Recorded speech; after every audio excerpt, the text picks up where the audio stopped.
আমি একটা কথা বলি, শুভেন্দু অধিকারী বীরভূম জেলায় যেখানে এসেছে, রামপুরহাটের সভাতেও এমন কথা বলেছে, এর আগেও এখানে একটা মিটিং হয়েছিল সেখানেও এসে এমন কথা বলেছে। ব্যক্তিগতভাবে আক্রমণ এগুলো ওদের কালচার, এই নিয়ে আমার কিছু বলার নেই, ও এটা বলে, সেজন্য ওই কথাগুলো আমি খুব একটা গুরুত্ব দিতে চাইছি না। কিন্তু ও যেটা বলতে চাইছে সেটা হচ্ছে কর্মী কোথায়।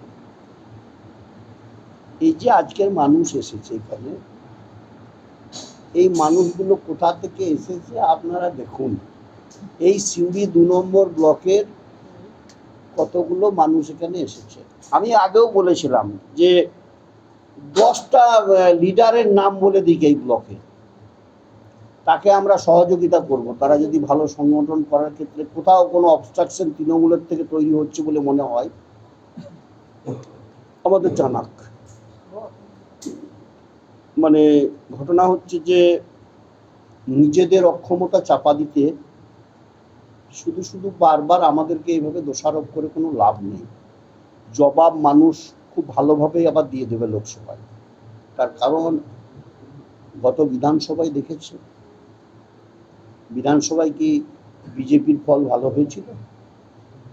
আপনার 4 জন নেতা, আপনি, অশ্বিনী মণ্ডল, বলরাম বাগদি এবং রাজু মুখার্জি, 4 জনের নাম করে করে তিনি বলছেন। হ্যাঁ বলছেন, কি করব?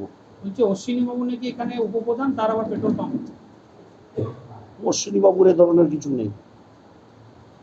উনি বলছেন যে দ্বিতীয় সন্দেশখালী করে রাখা হয়েছে সিউড়ি 2 পুরন্দরপুর ব্লক। একজন এসে বলে দিক, আপনারা এখানে আছেন, প্রশাসনের কাছে প্রিভিয়াস রেকর্ড আছে। সিউড়ি 2 নম্বর ব্লকের 2011 সালের পর থেকে আজকের দিন পর্যন্ত কতগুলো খুন, কতগুলো লুটপাট, কতগুলো সন্ত্রাস, কতগুলো অগ্নিসংযোগ, কি হয়েছে না হয়েছে সমস্ত প্রশাসনের কাছে তথ্য আছে। আপনারা যাচাই করে নিন। আপনারাও সাংবাদিকতা করছেন, আপনারা তো বহুবার এসেছেন আমাদের এলাকায়, আসছেনও। আপনারা বলুন কি কি ঘটেছে এই ব্লকে। বিষয়টা তা নয়, আমি যেটা বললাম এটাই হচ্ছে আসল সত্য। নিজেদের অক্ষমতা চাপা দিতে এই সমস্ত অভিযোগ করা হচ্ছে।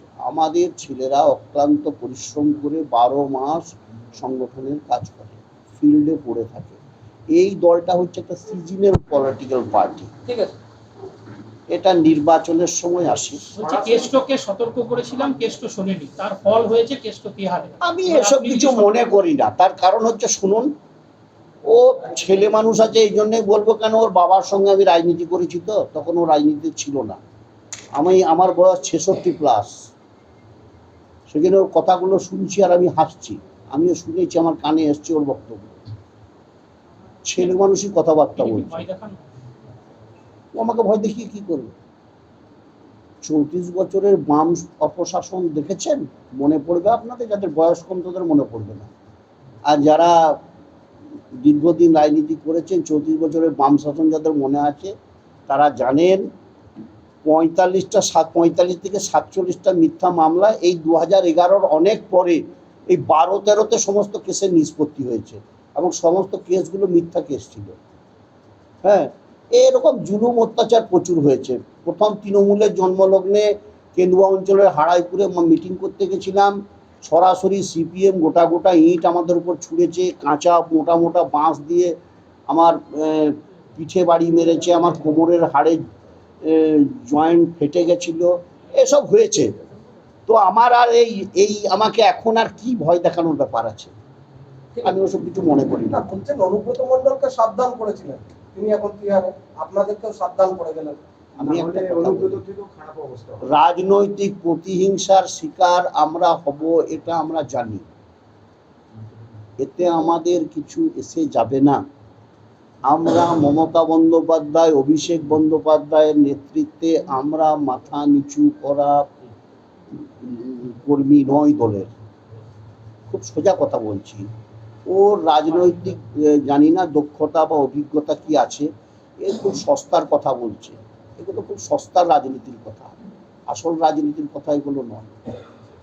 ছোট ছেলের মতো কথা হচ্ছে এগুলো। দ্য সহজ পাঠ, সহজ কথা, সঠিক তথ্য।